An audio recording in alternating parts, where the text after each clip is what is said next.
Alright, I'm sorry we dropped you back there. That was a little too bad, but I'm going to read the end of the scene come hell or high water here. I do have York on my arm. We're on Newbury Street and away we go. The light's not nearly as good there. No man shed tears for noble Marcus. He lives in fame that died in virtue's cause.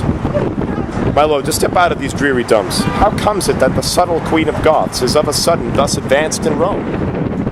I know not, Marcus, but I know it is. Whether by device or no, the heavens can tell. Is she not then beholden to the man that brought her for this high good turn so far? Yes, and will nobly him remunerate. Enter Emperor Tamara and her 2 sons with the more at one door. Enter at the other door Bassianus and Lavinia with Titus' 3 sons. Go, Bassianus, you have played your prize. God give you joy, so of your gallant bride. And you of yours, my lord. I say no more, no wish no less, and so I take my leave. Traitor, if Rome have law or we have power, thou and thy faction shall repent this rape. Rape, call you it, my lord, to seize mine own, my true betrothed love, and now my wife. But let the laws of Rome determine all. Meanwhile, I am possessed of that is mine. Well, 'tis good, sir. You are very short with us, but if we live, we'll be as sharp with you. My lords, what I have done, as best I may, answer I must, and shall do with my life. Only thus much I give your grace to know. By all the duties that I owe to Rome, this noble gentleman, Lord Titus here, is in opinion and in honor wronged. That in the rescue of Lavinia, with his own hand did slay his youngest son in zeal to you, and highly moved to wrath, to be controlled in that he frankly gave. Receive then to favor Saturnine, that hath expressed him in all his deeds, a father and a friend to thee and Rome. Prince Bassianus, leave to plead my deeds. 'Tis thou and those that have dishonored me. Rome and the righteous heavens be my judge, how I have loved and honored Saturnine. My worthy lord, if ever Tamara were gracious in those princely eyes of thine, then hear me speak indifferently for all. And in my suit, sweet, pardon what is past. What, madam, may be dishonored openly, and basely put it up without revenge? Not so, my lord. The gods of Rome forfend. I should be author to dishonor you. But on mine honor dare I undertake, for good Lord Titus' innocence and all, whose fury not dissembled speaks his griefs.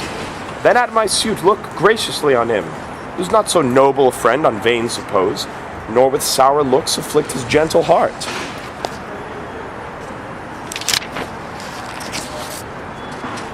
My lord, be ruled by me, be one at last. Dissemble all your griefs and discontents. You are but newly planted in your throne. Then let the people and patricians too, upon a just survey, take Titus' part. And so supplant you for ingratitude, which Rome reputes to be a heinous sin. Yield at entreaty, and let me alone. I'll find a day to massacre them all. And raise their faction and their family, the cruel father, and his traitorous sons to whom I sued for my dear son's life, and make them know what 'tis to let a queen kneel in the streets and beg for grace in vain. Come, come, sweet emperor, come, Andronicus, take up this good old man, and cheer the heart that dies in tempest of thy angry frown. Rise, Titus, rise, my empress hath prevailed.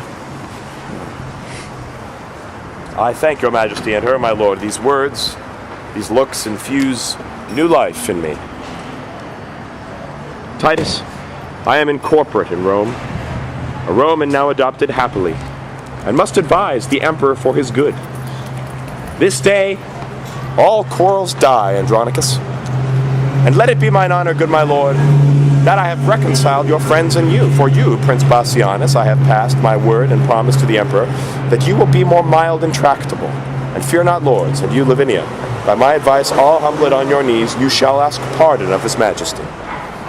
We do, and vow to heaven and to his highness that what we did was mildly as we might, tendering our sister's honor and our own. That, on my knees, I do protest. Away, and talk not. Trouble us no more. Nay, nay, sweet emperor, we must all be friends. The tribune and his nephews kneel for grace. I will not be denied. Sweetheart, look back. Marcus, for thy sake and thy brothers here, and at my lovely Tamara's entreats, I do remit these young men's heinous faults.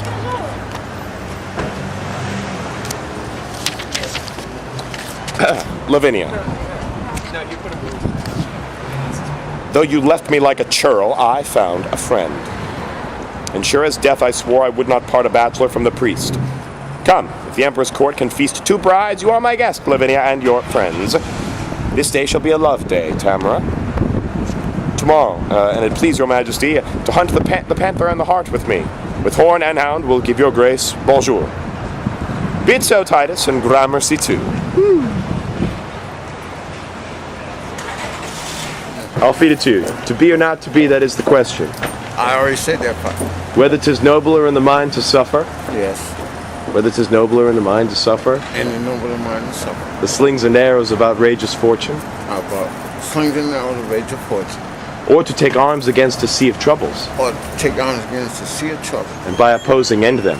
By opposing. To die to sleep. To die to sleep. You dig it? I got you. And by asleep. Are you reading that? Oh, I'm reading Titus Andronicus. Oh, okay. You have got to check out this dog here. Oh my gosh. Look at that. It's Maximillian. That's Maximillian? I think Maximillian be the sourest natured dog that lives. Look at him. I love it. Hey, well, thank you, sir. Merry Christmas. Hey, Merry Christmas to you. Merry Christmas.